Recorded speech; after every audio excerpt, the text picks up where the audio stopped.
வணக்கம் துலாம் ராசி நேயர்களே. இன்னைக்கு நம்ம பார்க்க போகிறது துலா ராசிக்காரங்களை பற்றி. துலா ராசிக்காரங்க அப்படின்னு சொன்னாலே வெளியில் பார்த்தா ரொம்ப சாந்தமானவங்களா இருப்பாங்க. யாரையுமே காயப்படுத்தாத குணம் அவங்களுக்கு. எங்கேயுமே சண்டை வரக்கூடாதுன்னு நினைக்கிறவங்க. அதனால் அவங்கள அழிக்க வரக்கூடிய நபர் கத்தி எடுத்துட்டு வரமாட்டாங்க. அவன் வருவான் இனிமையோட, சிரிச்சுக்கிட்டே, நல்ல வார்த்தையோட சமாதானம் பேசுகிற மாதிரி.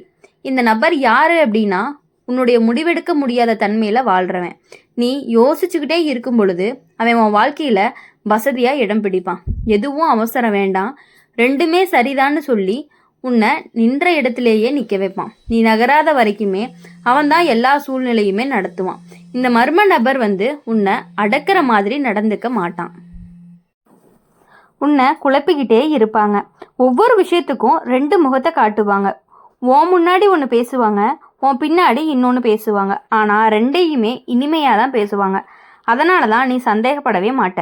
துலா ராசிக்காரங்க நல்ல பெயரை காக்கக்கூடியவங்களாக தான் இருப்பாங்க. அந்த நல்ல பெயரே இந்த நபருக்கு ரொம்பவே ஆயுதம் மாதிரி பயன்பட்டுட்டு இருக்கு. இது வெளியே போனால் நீ தப்பாக தெரியவன்னு சொல்லி உன்னை உண்மையை சொல்லவே விட மாட்டாங்க. நீ உண்மையாக சொன்னால் கூட இதை இப்படியா சொல்லணும்னு உன் வார்த்தையை கேள்வி கேட்டுக்கிட்டே இருப்பாங்க. இன்னொரு விஷயம் என்ன அப்படின்னா, இந்த மர்ம நபர் உன்னுடைய உணர்ச்சிகளை மேடை நாடகமாக மாற்றுவாங்க.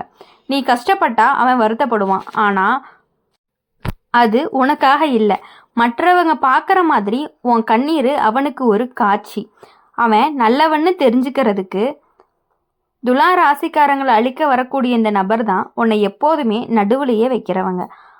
இல்லைன்னு சொல்லு அப்படின்னு சொல்லி விடவே மாட்டான். நீ தைரியமாக ஒரு பக்கம் எடுத்தா நீ மாறிட்டேன்னு சொல்லுவான். நீ அமைதியாக இருந்தால் அவன் தான் உன் முடிவையும் சேர்த்து எடுப்பான். உன் வாழ்க்கையவே மெதுவாக அவன் வசத்துக்கு போகிற மாதிரி பண்ணிடுவாங்க. துலா ராசிக்காரங்களை பொறுத்த வரையும் உன்னை அழிக்க வர்றது யாருன்னு தெளிவாக சொல்லணும் அப்படின்னா, உன்னுடைய குழப்பத்தில் தான் வசதியை உருவாக்குவான். இனிமையோட ரெண்டு முகத்தை போடுறவன். உன் நல்ல பெயரையும் மௌனத்துக்கு காரணமாகவே பயன்படுத்தக்கூடியவனாகவும் இருப்பான். இந்த மாதிரி நபர்கிட்ட இருந்து வெளியே வர முதல்ல நீ புரிஞ்சுக்க வேண்டியது என்ன அப்படின்னா, எல்லாரையும் சந்தோஷப்படுத்த முடியாது. சில நேரம் இல்லைன்னு சொல்கிறது தான் சமநிலை. உண்மையை சொல்லணும் அப்படின்னா, அமைதி கெட்டாலும் அந்த அமைதி போலியானது இல்லை. கடைசியாக துலா ராசிக்காரங்க தராசு மாதிரி சமநிலையை தேடுறவங்க. ஆனால் அந்த தராசில் கள்ள ரகசியமாக வச்சவன் தான் உன் வாழ்க்கையில் இருக்கக்கூடிய ஒரு உண்மையான நபர். துலா ராசிக்காரங்களுடைய வாழ்க்கை அப்படின்னு பார்க்கும் பொழுது இன்னொரு மர்ம நபரும் இருக்காங்க. அது யார் அப்படின்னா, உன்னோட சார்பாக பேசுகிறவங்க, நான் உனக்காக தானே சொல்கிறவங்க, உன்னுடைய நல்லதுக்கு தான் முடிவெடுத்தேன்னு சொல்லி உன் வாயில் பேசுகிற மாதிரியே நடிப்பாங்க. நீ கேள்வி கேட்ட அப்படின்னா நீ ஏன் இப்படி தான் சொன்னன்னு திருப்புவாங்க. ஒரு நாள் நீ குழம்பி போய் நிற்கும் பொழுது நான் உன்னை என்ன சொன்னேன் உண்மையிலேயே அப்படின்னு சொல்லி உன்னை சந்தேகப்பட ஆரம்பிப்பாங்க. இந்த நபர் உன்னை எதிர்த்து நிற்க மாட்டாங்க. உன் பக்கம் மாதிரி இருக்க மாதிரியே நின்றுட்டு இருப்பாங்க. ஆனால் அவன் நிற்கிற இடம் ரொம்பவே ஆபத்தானது. அவன் எல்லாருக்கும் நல்லவனாக இருக்கணும்னு நினைப்பான். அதனால தான் உன்னை ஒரு பக்கம், மற்றவங்களோட இன்னொரு பக்கம் சமாதானப்படுத்திக்கிட்டே இருப்பான். அந்த நடுவில் நீ தான் எப்போதுமே விட்டு கொடுக்குற மாதிரி இருக்கும். துலா ராசிக்காரங்க அமைதியை காப்பாற்ற நினைக்கிறவங்களா இருப்பாங்க. அதையே அந்த நபர் ஓ மேலே சுமத்துவாங்க. நீ பேசுனா பிரச்சனை பெருசாகும், நீ அமைதியாக இருந்த அப்படின்னா எல்லாமே சரியாகிரும்னு சொல்லி நீ அனுபவிக்கிற அநியாயத்தையும் சாதாரணமாக மாற்றிடுவான். நீ தைரியமாக பேச ஆரம்பிச்ச அப்படின்னா நீ சண்டை பிடிக்கிறவன்னு சொல்லி குற்றம் சாட்டுவான். இந்த மர்ம நபர் தான் உன்னுடைய உணர்ச்சிகளை எடை போடக்கூடியவங்களாகவும் இருப்பாங்க. உன்னுடைய கஷ்டம் அவனுக்கு குறையாக இருக்கும், மற்றவங்களோட கஷ்டம் பெருசாகவும் இருக்கும். அவனுக்கு கஷ்டம் இருக்குன்னு சொல்லி உன் வழியை பின்புறம் தள்ளுவான். நீ உன் வழியை மதிக்காமல் போக ஆரம்பிச்ச அப்படின்னா அவனுடைய வெற்றியாக இருக்கும். இன்னொரு முக்கியமான விஷயம் என்ன அப்படின்னா, இந்த நபர் உன் முடிவுகளை எப்போதுமே தள்ளி போட வச்சுக்கிட்டே இருப்பான். இன்னும் கொஞ்சம் பார்க்கலாம், சமயம் வரட்டும்னு சொல்லி நீ முடிவெடுக்கிற தைரியத்தை ரொம்பவே சோர்வடைய வைக்கிற மாதிரி பண்ணிடுவாங்க. நீ நிற்கிற வரைக்கும் அவன் வசதியாக எல்லாத்தையுமே ஒழுங்குபடுத்திக்குவான். துலா ராசிக்காரங்களை அழிக்க வரக்கூடிய இந்த நபர் உன்னை நியாயமானவன் மாதிரி காட்டி உன்னை இழப்புக்குள்ளே தள்ளுறவனாக தான் இருப்பான். வெளி உலகம் உன்னை நல்லவன்னு சொல்லும், ஆனால் நீ மட்டும் உள்ளுக்குள்ளே காலியாக போயிருப்ப. துலா ராசிக்காரங்களை பொறுத்த வரையும் உன்னை அழிக்க வர்றவன்னு தெரிஞ்சா, யாருன்னு தெளிவாக தெரிஞ்சுது அப்படின்னா உன் பேரில் பேசிக்கிட்டு உன் குரலை அடக்கிறவன், அமைதியை காரணமாக காட்டி அநியாயத்தை சாதாரணமாக்குறவன், உன் தயக்கத்தில் தான் வசதியை கட்டிக்கிறவன் கூட சொல்லலாம். இந்த மாதிரி நபர்கிட்ட இருந்து வெளியே வரக்கூடிய முதல்ல நீ ஒத்துக்க வேண்டியது ஒன்றே ஒன்று தான். எல்லா சமாதானமும் நல்லதில்ல, எல்லா அமைதியும் நியாயம் இல்லை, சில நேரம் சத்தம்தான் உன்னை காப்பாற்றும். கடைசியாக துலா ராசிக்காரங்க தராசு. எடை சரியாக இருக்கணும்னு கல் எடுத்து வைக்கணும். அந்த கல்லையே ரகசியமாக வச்சவன் தான் உன்னோட வாழ்க்கையில் இருக்கக்கூடிய இன்னொரு நபராகவும் இருந்துகிட்ருக்கான். அதை நீ புரிஞ்சு நடந்துக்கிட்ட அப்படின்னா உன் வாழ்க்கையில் கொஞ்சம் கொஞ்சமான முன்னேற்றத்தை நீ கண்கூட பார்க்க ஆரம்பிப்ப. அப்படி இருக்கும் பொழுது துலா ராசிக்காரங்களை பொறுத்த வரையும் வாழ்க்கையை அப்படிங்கும்போது உன் நன்றியை ஆயுதமாக பயன்படுத்துகிறவங்களாம் இருப்பாங்க. நீ ஒருத்தருக்கு உதவி பண்ணின அப்படின்னா அவன் அதை மறக்கவே மாட்டாங்க. ஆனால் நன்றியோடு அல்ல, நீ அப்போ எனக்கு இதை செய்தியே அப்படின்னு சொல்லி அதனால் இப்போ நீ இதை செய்யணும்னு சொல்லி உன் நல்ல மனசை கடனாகவே மாற்றிடுவாங்க. துலா ராசிக்காரங்க நன்றி மறக்கவே மாட்டாங்க. அதையே அவன் சங்கிலியாக போட்டுருவான். இப்போது இந்த நபர் உன்னை காயப்படுத்த மாட்டான், உன்னை நினைவுபடுத்திகிட்டே இருப்பான். மென்மையாக சிரிச்சுக்கிட்டே நான் கேட்குறது பெருசாக இல்லை, இதுக்கு நீ மறுக்க மாட்டேன்னு சொல்லி நீ மறுக்க முடியாத சூழலை உனக்கு உருவாக்கிடுவான். நீ ஒரு முறை ஒத்துக்கிட்ட அப்படின்னா அதுவே பழக்கமாகவும் மாறிடும். அந்த பழக்கம்தான் உன்னோட சுதந்திரத்தை மெதுவாகவே எடுத்துரும். துலா ராசிக்காரங்களை பொறுத்த வரையும் எல்லாருக்குமே சமமாக இருக்கணும்னு நினைக்கக்கூடியவங்க.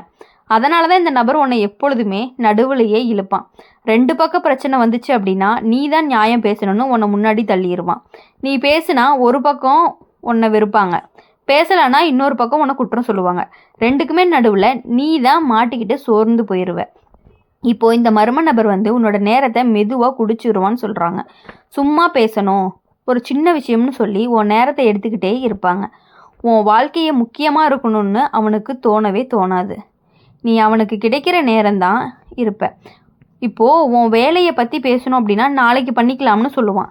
இன்னொரு முக்கியமான விஷயம் என்ன அப்படின்னா இந்த நபர் உன்னோட எல்லையை மதிக்கவே மாட்டாங்க. நீ மெதுவாக இல்லைன்னு சொன்னால் அவன் முகம் மாறும், சிரிப்பும் குறையும். அந்த மாற்றம் தான் உன்னை குற்றவாளி மாதிரி உணர வைக்கும். அப்போது நீயே சரி பரவாயில்லன்னு சொல்லி ஒத்துக்குவ. இதை அவன் நல்லா தெரிஞ்சு வச்சுருக்கான். துலா ராசிக்காரங்களை பொறுத்தவரையும் உன்னை அழிக்க வரக்கூடிய நபர் உன்னுடைய சமநிலையை குலைக்கிறவங்களாம் இருப்பாங்க. நீ எல்லாருக்குமே சமமாக இருக்க முயற்சி பண்ணும் பொழுது அவன் மட்டும் உன் மேலே அதிகமாக எடை வச்சுக்கிட்டே இருப்பான். அந்த எடை தான் உன்னைய சாய வைக்கிறதுக்கான ஒரு இதாக இருக்கும். துலா ராசிக்காரங்களை பொறுத்தவரையுமே உன்னை அழிக்க வரவன் தெளிவாக யார் அப்படின்னா உன் நன்றியை, உரிமையை, அப்படி இருக்கும் பொழுது உன் நேரத்தையும் அமைதியும் சுரண்டுறவன் உன் சமநிலையில தான் எடையை மறைச்சி வச்சுக்கிறவனாக தான் இருப்பான். இந்த மாதிரி நபர்கிட்ட இருந்து வெளியில் வர நீ முதல்ல செய்ய வேண்டியது நன்றி கடனுக்கும் வித்தியாசம் புரிஞ்சுக்கிறது தான். எல்லா உதவிக்கும் வாழ்நாள் பதில் சொல்ல வேண்டிய அவசியம் கிடையாது. இல்லைன்னு சொல்கிறதும் துலா ராசிக்காரங்களுக்கு ஒரு கடினமான ஒன்று தான். ஆனால் சில நேரம் அதுதான் உண்மையான சமநிலையாகவும் இருக்கும். கடைசியாக துலா ராசிக்காரங்களை தராசு எடையை சமமாக வைக்கணும் அப்படின்னா தேவையில்லாத சுமையை இறக்கி வைக்கணும். அந்த சுமையே உன் மேலே ஏற்றுறவன் தான் உன் வாழ்க்கையில் இருக்கக்கூடிய இன்னொரு மர்ம நபராக இருந்துகிட்டு இருக்கான். அதை புரிஞ்சு நீ அவங்கக்கிட்ட இருந்து விலகி இருந்த அப்படின்னா மட்டும்தான் உன் லைஃப்பில் எப்பொழுதுமே மகிழ்ச்சி மட்டுமே கிடச்சிக்கிட்டே இருக்கும். அப்படி இருக்கும் பொழுது நீ மற்றவங்களை எப்பொழுதும் ரொம்ப லேசாக எடை போடக்கூடாது. அவங்கள நம்பி எல்லா விஷயங்களும் நீ ஷேர் பண்ணிக்கிறது அப்படிங்கிறது ரொம்பவே ஒரு தவறான விஷயமாக இருக்குது. யார்கிட்டையும் உங்களுடைய பர்சனல் விஷயங்களை ஷேர் பண்ணுறது ரொம்ப ரொம்ப தப்பு. அதை நீங்கள் குறைச்சிக்கிட்டீங்க அப்படின்னா மட்டும்தான் உங்கள் வாழ்க்கையில் எல்லா முடிவுகளையுமே நீங்கள் சுயமாக எடுக்க முடியும்.